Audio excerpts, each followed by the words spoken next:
Pakistan super লিগে অভিষেক ম্যাচেই জয়ের স্বাদ পেয়েছেন বাংলাদেশের পেসার শরীফুল ইসলাম।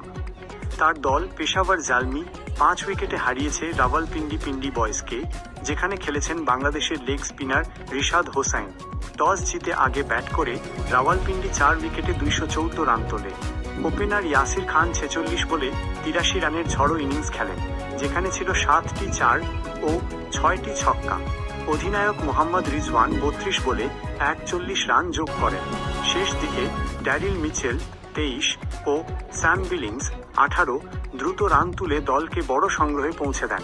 রিশাদকে ব্যাট হাতে নামতে হয়নি। বল হাতে শরীফুল ইসলাম উইকেট না পেলেও 4 ওভারে 31 রান দেন। পাওয়ার প্লেতে নিয়ন্ত্রিত বোলিং করলেও শেষ ওভারে কিছুটা খরুচে হন। রাওয়ালপিন্ডির হয়ে আলী রাজা 2টি উইকেট নেন, আর অ্যারন হার্ডি ও আমের জামাল 1টি করে উইকেট শিকার করেন। জবাবে দারুণ দলীয় ব্যাটিংয়ে 19.1 ওভারেই লক্ষ্য ছুঁয়ে ফেলে পেশাওয়ার। ওপেনিং জুটিতে মোহাম্মদ হারিস 47 ও বাবার আজম 39 রান যোগ করেন। এরপর কুসাল মেন্ডিস 17 বলে 31 রানের দ্রুত ইনিংস খেলেন। রিশাদ হার্ডিকে আউট করে একটি উইকেট নেন।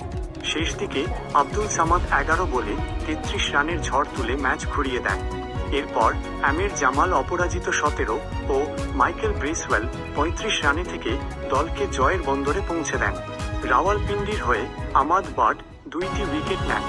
রিশাদ 1টি উইকেট পান, আর মোহাম্মদ আমির ও আসিফ আফ্রিদি 1টি করে উইকেট নেন।